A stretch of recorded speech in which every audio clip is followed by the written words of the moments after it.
할렐루야. 참 반갑습니다. 기쁩니다.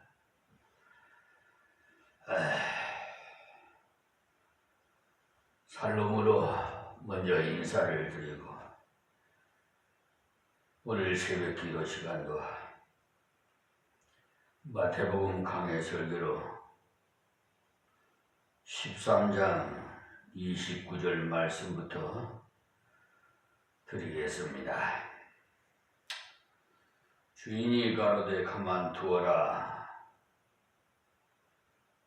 여기에 주인이 왜 가라지를 그만두라고 하시느냐 하면, 곧 가라지를 뽑다가 곡식까지 뽑을까 염려하느라. 그러니까 이상한 것은 이 피라는 것은 나락보다도 뿌리가 아주 왕성해서 번성력도 굉장히 강한 특징이 있어요. 원래 이단이나 거짓 선지자들이나 이 비진리를 가진 자들, 교리가 잘못된 자들, 하나님의 뜻을 제대로 모르는 자들, 성경의 지식이 부족한 자들, 이런 자들을 마귀가 미혹을 해요. 그래서 피를 제거하려고 작업을 해보면 오히려 곡식을 뽑기가 쉬워요. 제가 2년 동안을 그 농촌에서 하나님께서 훈련을 시키셨어요. 모세를 미디안에 보내서 훈련시키듯이. 그래서 제가 농촌의 그 실정을 좀 알고 있습니다. 쟁기를 소의 멍에다가 이렇게 씌워가지고 그 쟁기로 논밭을 갈죠. 그런데 그 멍에는 힘이 들겠지만 우리 예수님이 주시는 멍에는 쉽습니다. 그 원인은 무거운 짐진 자들아 다 내게로 오라. 내가 너를 쉬게 하리라 그랬어요. 그러니까 하나님께서는 우리를 괴롭히는 분이 아니고 우리를 쉬게 하고 편안하게 하고, 하나님 구하면 둘, 셋까지도 다 주시는 분이,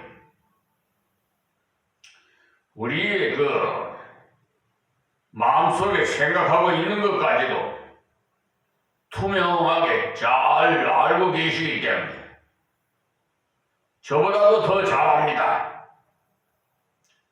그러니까 모든 것을 하나님의 말씀을 절대 순종하고 복종하고 아멘으로 따라가면 돼요.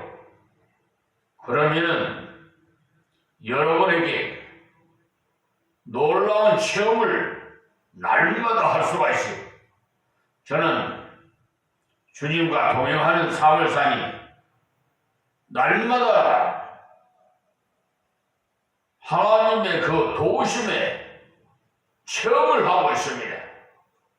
어떤 때는 그 네이버가 가르치는 대로 가지를 못하고 순간적으로 딴 길로 갈 때가 있어요. 그런데 알고 보니까 나중에는 더 좋은 길로 열어주시라고, 목적지로. 그것도 하나님의 은혜 아니겠어요? 그러니까 내가 네 길을 따라가다가 가는 것보다 오히려 하나님께서 이렇게 다른 길로 가게 하시니까 우리가 생각할 때는 이거 차선을 바꿔야 돼. 잘못했는데 이렇게 아쉬움을 느낄 때가 있지만 그냥 가니까 또 레미가 다시 조정해가지고 더 기름길로 가게 해주시더라고.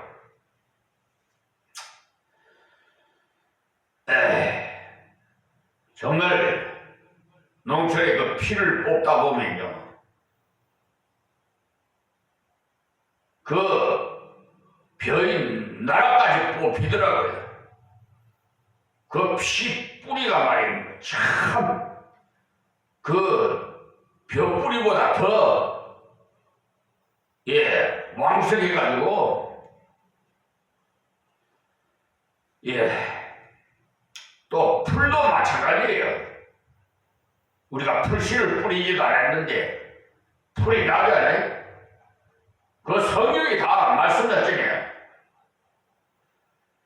그러니까 이 가라지도 마찬가지로 가라지를 뽑겠다고 하다가는 가라지 옆에 있던 곡식까지도 함께 뽑히는 것입니다. 그러므로 자기의 영적인 감각이 나름대로 예민하다 보면 함부로 가라지를 구별해서 제거하려다가는 엉뚱하게도 곡식을 정지해버리는 그런 우를 범하게 된다는 것을 말씀드립니다.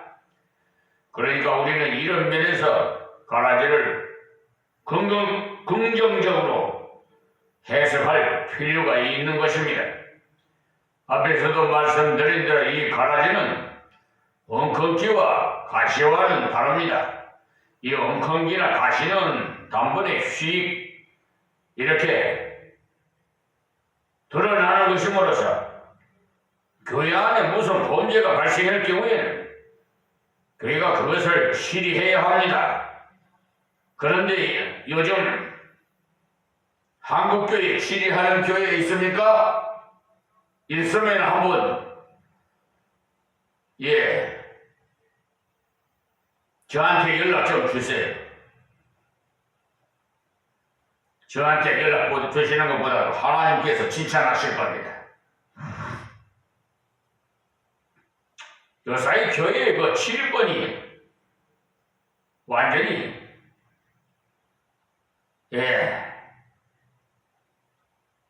그러니까 이 사람 많아 그냥 그리 됐어요. 그러니까 그냥 원래 이명서를 받아서 다른 이사를 가서 먼 데로 가게 되면은 이명서를 받아가지고 그 이사가는 교회 가까운 곳에 제출해야 돼요. 근데 요즘 그렇게 합니까? 그냥 이 교회 저 교회 찌어대요. 눈으로 신앙생활을 하는 거 하는 세계예요. 그래 실의가 없다 보니까. 그래서 실의를 안 하니까 다른 교회로 가버리기 때문에 이것이 잘 적용되지 않는다고 합니다. 그래서 다른 교회로 가면은 잘 적용되지 않고 있는 그런 실정인데, 그래서 다른 교회로 가서 직분을 따라 맡기기 때문에 많은 사람들이 죄를 짓고도 회개하지 않고 마음대로 돌아다니는 것을 괜찮다고 생각하는 이것이 하나님의 교회의 큰 암초가 되어 있어요. 그러니까 가만 보면 교회 안에서 파벌이 있을 경우에 제대로 징계를 할 수 있는 것을 우리가 어디서 보게 되는고 하면 바로 고린도 교회의 파벌이 일어났을 때 거기에 아볼로파, 바울파, 게바파, 그리스도파 이러한 네 파가 난립돼가지고 교회 안에 분쟁이 일어나니까 거기에 음행이 들어와가지고 교회가 전혀 치료할 수가 없었어요. 이와 같이 교회 안에서 서로 싸우면서 그것을 세상 법정까지 끌고 가서 재판하는 그런 일이 있어도 교회가 징계를 가하지 못했던 그것이 자기 편을 드는 지지 세력을 확보해 놓은 상태에서 아무리 죄를 지어도 표수가 좌우하다 보니까 그 교회의 출입권이 전혀 무용지물이 되는 것입니다. 그러니 그 사람이 아무리 죄를 지어도 우리 편인데도 우리 편은 그를 지지하는 포수가 많으니까 징계가 안 된다는 거예요. 그래서 바울 사도가 너희 중에 편당이 있어야 너희 중에 옳다 인정함을 받을 자들이 나타나게 되리라고 고린도전서 11장 19절에 말씀했던 것입니다. 교회가 부패하면 꼭 이렇습니다. 지금 우리 한국교회가 실적이 어떻습니까? 여기에 편당이 있어야 하는 말은 지금도 노예 같은 곳에 가보면 그것이 정말 진리냐? 그보다 많은 사람이 지지하는 표수가 많으면 진리가 아닌데도 그것이 진리로 둔갑을 하고 또한 적은 사람이 지지하면 이단이 되어버리는 그런 것을 간혹 보는데 그것이 고린도 교회도 역시 그렇게 되어 있었던 것이. 그래서 지상교회가 지금 교회 안에서 많은 파벌이 일어나고 서로 분쟁하고 또 거기서 서로 나눠져서 교파가 난립되는 이런 실정이 있다 보니까 치리를 거의 못하고 있어요. 어떤 경우에 치리를 하려고 그 사람이 교회를 나가 버리는데 나가더라도 원래는 치리를 해야 하는 것입니다. 그래서 어떤 사람은 치리하니까 당장에 교회에 나가더니 얼마 못 가가지고 다시 들어오는데 갔다가 다시 돌아오는 이유는 아마 가보니까 별 수가 없더라는 판단에 생각을 고쳐 다시 돌아온 것 같습니다. 여태까지 있던 교회가 오히려 좀 살아있는 교회 그런 느낌이 들어서 다시 돌아온 것 같습니다. 그래서 하나님 앞에서 정말 바르게 치료하지 않으면 교회의 책임이 크다는 것을 아십시오. 여기 밖으로 드러나는 엉겅퀴나 가시와는 달리 가라지는 잘 드러나지 않는 게 새벽 기도도 잘 나오고 성경도 많이 알고 해서 사람들이 볼 때는 아주 훌륭한 신자로 보여지지만 끝에 가서 열매를 보게 되면 전부가 자기 자랑이나 하고 자기 선전이나 하는 이러한 뿌리의 근원이 분명히 다른 표가 나타나는 것이. 그리고 이 가라지의 특징이 그것이 아주 꼿꼿하게 올라가면서 자랑으로서 겸손할 줄도 모르는 것이 특징이에요. 그래서 가장 잘하는 것이 자기 자랑.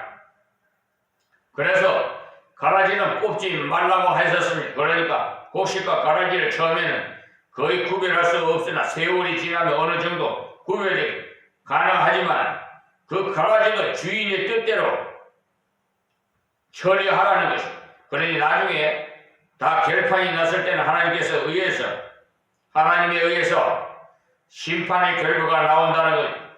여기에 주인 되신 그리스도의 초점은 알고 있는 곡식에 있기 때문에 수많은 가라지를 처리하는 것보다는 한 포기의 곡식을 상하지 않도록 하는 것이 더욱 중요하게 여기심으로 드러난 범죄 위에 위식자를 가려내서 처리하는 것을 금하고 있습니다. 그러니까 이 가라지이라는 것은 위식적으로 그리스도를 믿는 사람이기 때문에 이 땅 위에서 규율이 잘 안 되는 것입니다.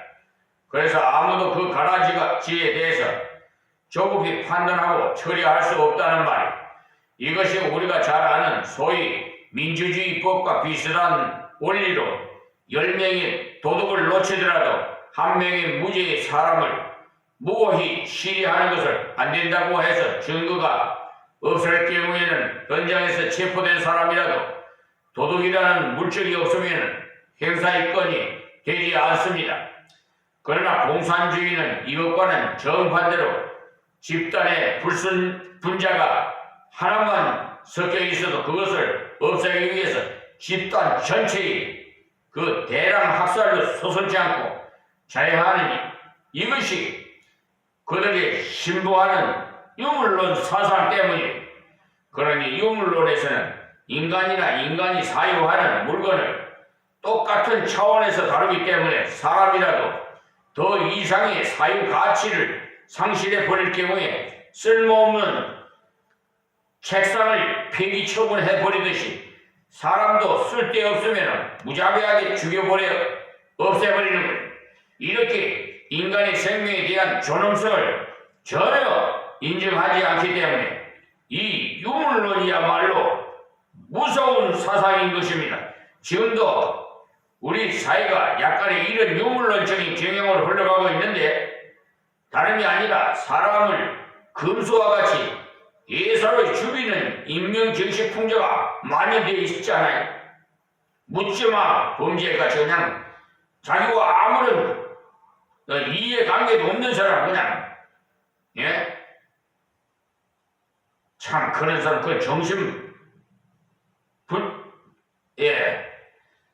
정신 이상이 아니고는 참 그럴 수가 없지요. 마귀 사탄이 그러니까 그런 역사를 일으키는 거예요.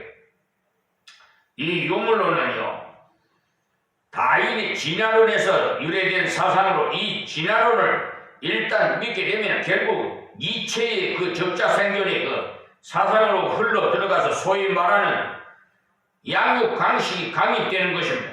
그러니 강하고 힘이 센 것만 살아남기 때문에 힘이 곧 법이라고 하는 적자생존을 바로 진화론의 철학인 것입니다. 이 진화라는 거짓말을 창조의 진리보다도 그 자체에 의해서 모든 인간에게 본능적인 호소력을 가지고 있기 때문에 많은 세상 사람들에게 열렬하게 먹혀 들어가는 사상이 그래서 미국 전역에서 큰 뉴스거리를 제공했던 유명한 재판 사건의 일화 한 토막을 소개하면 총을 마구잡이로 휘둘러서 많은 사람들을 무차별로 쏴 죽인 아이들의 그 총기 낭동 사건을 맡았던 변호사가 이들이 어처구니 없는 살인 동기를 추적 조사해 본 결과 한 가지 충격적인 사실을 밝혀낸 것이 뭐냐 하니까 이들이 니체의 책을 너무 많이 읽음으로 니체의 이론과 그 적자생존에 완전 심취됨으로 이렇게 엄청난 살상을 할 수가 있었다는 것입니다. 그러니까 재판정에서 변호를 하기를 이 사람에게 죄를 내리거든 대학 도서관에 있는 수천 권의 진화론에 관한 서적들을 전부 정죄의 판결을 내려야 하고 또한 이 책을 출간한 모든 출판사를 걸어서 벌을 내려야 한다는 그런 유명한 변호를 해서 세인의 주목을 받았던 이야기입니다. 그러니까 하나님의 사상이 아닌 이 진화론의 사상을 생명에 관한 존엄성을 인정하지 않기 때문에 사람을 죽이는 것도 예사롭게 여기는 것입니다. 그러므로 이 진화론은 결국은 하나님을 대적하는 사탄의 사상인 것입니다. 여기 주인이 가로되 가만두어라 가라지를 뽑다가 곡식까지 뽑을까 염려하느라고 한 것은 가라지 100개를 뽑는 것이 중요한 것이 아니라 곡식 하나를 다치면 안 된다는 것입니다. 그러니 주인은 알고를 사랑하기 때문에 10사람이 가라지를 심판하다가 한 사람이 곡식을 다칠까봐 염려해서 가라지를 뽑지 않는다는 말씀이 그 때문에 지금도 우리가 하나님의 교회 안에서 한 사람을 실족시키는 그것이 그만큼 문제가 되는 것입니다. 그러므로 함부로 판단하고 함부로 짓거리는 그런 일이 있어서는 안 돼요. 그런데 가만히 보면 무엇을 좀 가졌다고 하면 자기가 무슨 강자이냐 행세하면서 자기보다도 덜 가진 자를 약자로 얕잡아 보고 마구잡이로 판단하고 짓거리는 이런 것은 여기 주님의 정신에 위배됨을 알 수가 있어요.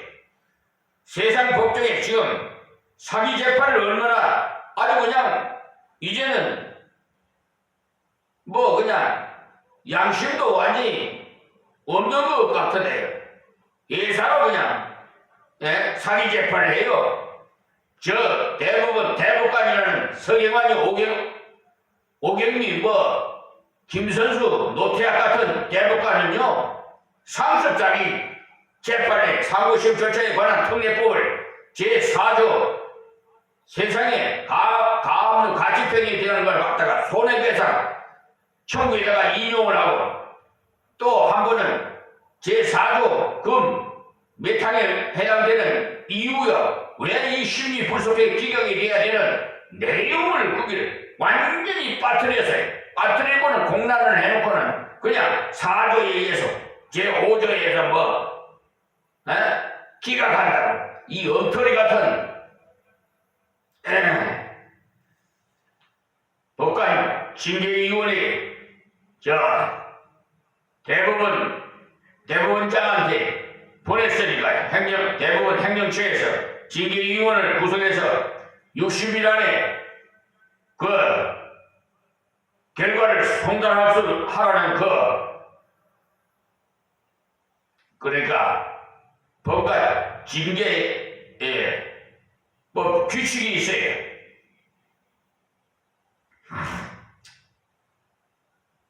사정에 의해서 30일 연장할 수는 있습니다만 어쨌든 결과를 보겠습니다.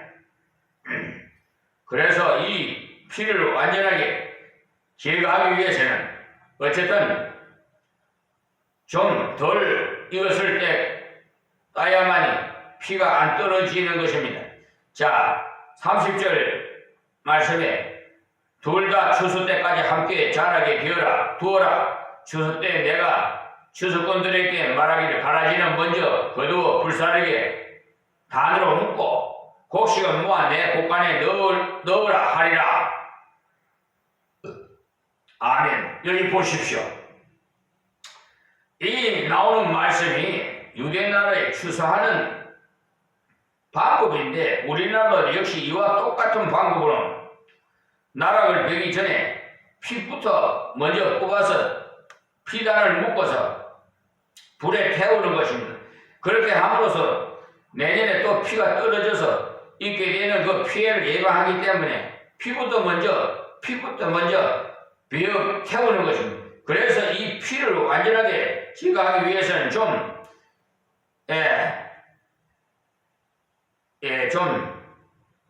덜 익었을 때 따야만이 피가 안 떨어지는 것입니다.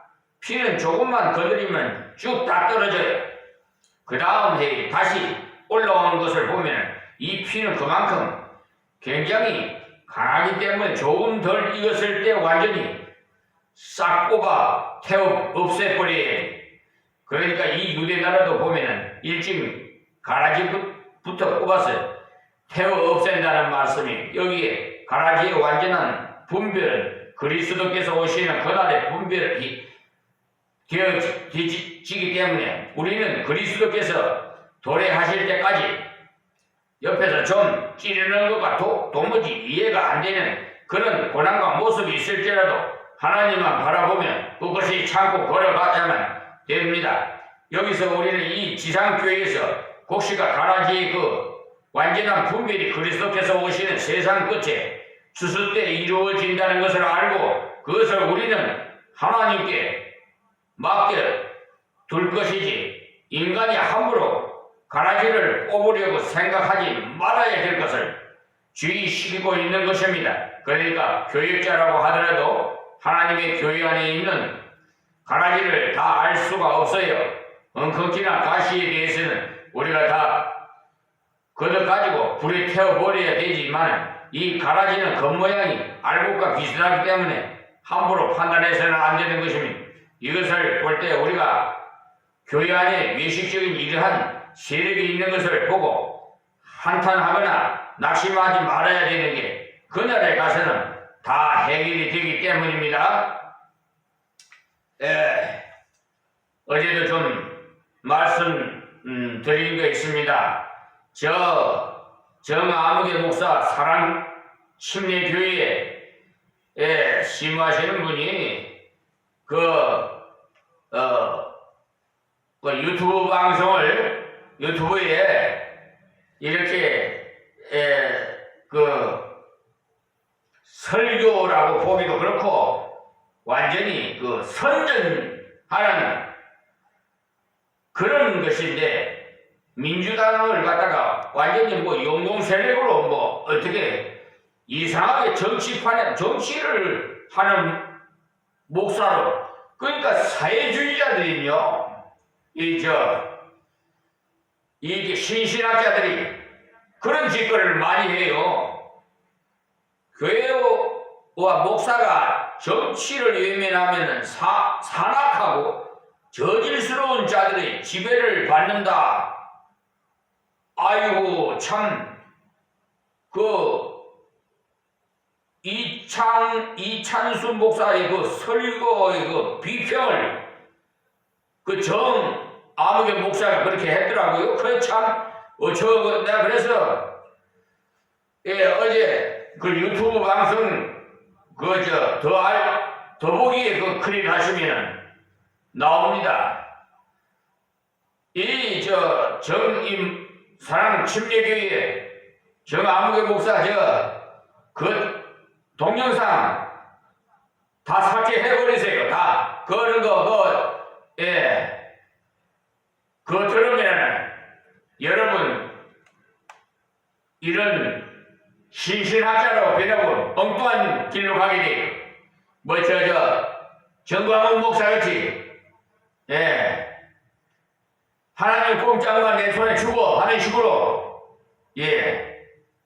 그러니까 친구라고 해요. 친구라고 죽일 수 있으면 하나님은 살리라고 하는 거지. 하나님은 살리는 하나님이시 죽이는 하나님 아닙니다. 자, 다음 마태복음 13장 31절에서 33절에 있는 말씀에 그 중심은요, 계자씨와 누룩으로 비유한 천국에 대해서 말씀하시는 말씀이니까 잘 시청하시기 바랍니다. 31절에는 또 비유를 100% 가라사대 천국은 마치 사람이 자기 밭에 갖다 심은 계자씨 하나를 같으니 그랬어요. 이 계자씨는 유대나라의 식물 종자 중에서 가장 작은 씨는 아닌데 왜 여기서 계자씨를 가장 작은 씨로 비유했는고 하니까 그 씨에 비해서 나중에 자라는 그 나무의 그 크기가 굉장히 크다는 것을 말해주기 위함인 것이, 이 계자씨는요 실제로 보면은 우리나라의 채송화 씨만큼 아주 작지만 그 씨를 일단 심어 놓으면 그 크기가 숲을 이루 말을 타고 지나갈 때 높이만큼이나 크기 때문에 우리나라의 그 피마자 나무도 보면은 자라는 과정이 꼭 계자씨 심어서 크게 자라듯이 자라는 것이 이와 흡사해요. 계자씨는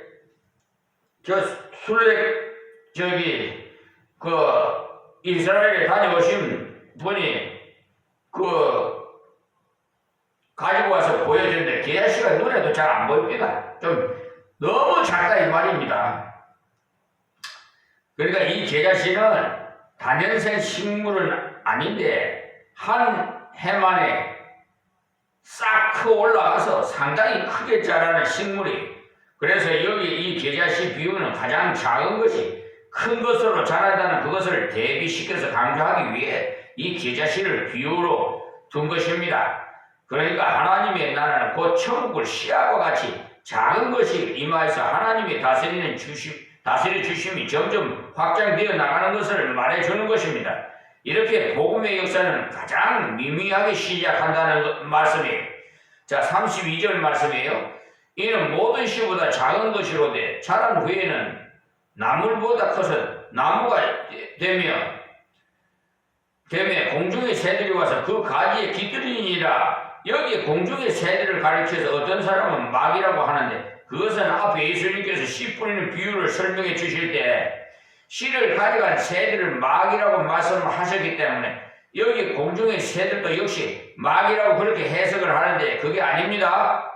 여기 나오는 새를 전부 마귀로 취급해서는 안 되고, 여기에서 말하는 공중의 새들은 이 계자씨가 자라서 나무가 되어 거기에 새들이 깃들일 만큼 나무가 컸다는 것을 말해주는 겁니다. 그러니까 새들이 그 나무에 와서 앉아 있을 정도로 상당히 큰 나무가 됐다는 그 말입니다.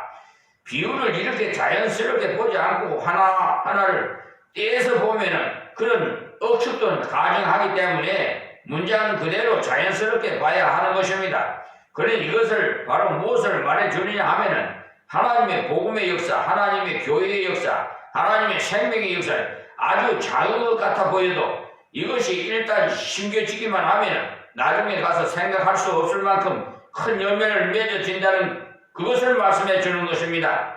예수님께서 처음 갈릴리의 그 보잘것없는 어부 출신들을 12명을 모아놓고서 복음 사역을 시작했던 겁니다. 그 당시에 예수님께서 비천한 어부 출신들을 뽑아서 갈릴리 그 전역을 두루 다니실 때 아마 바리새인들과 서기관들은 전부 다 비웃었을 것입니다.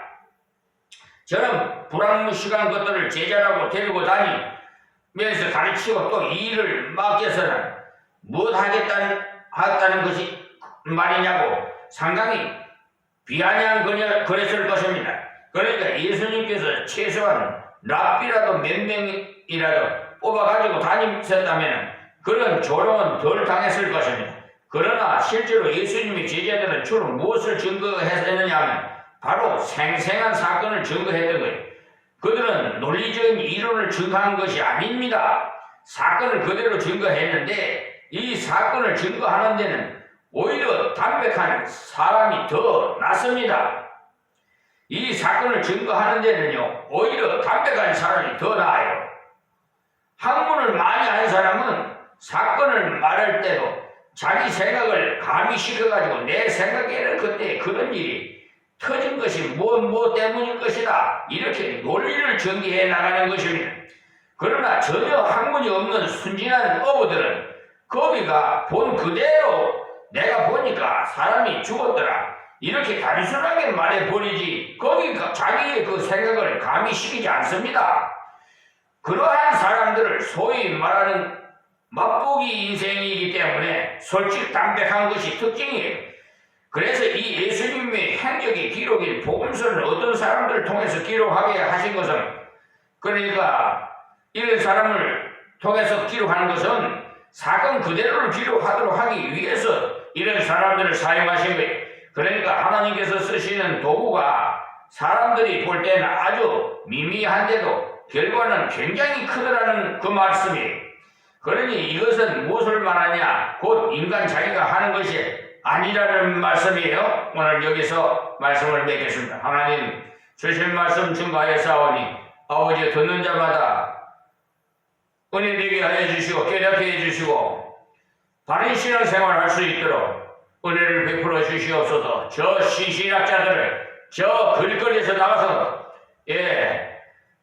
지금 탄핵 반대 찬성하는 그런 자들에게 휩쓸려서 난폭을 하고 폭동을 일으키는 그런 자들에게 미혹당하지 않게 해주시고 또한 유튜브 방송을 통해서 잘못된 그것을 미혹하는 그런데 하나님이여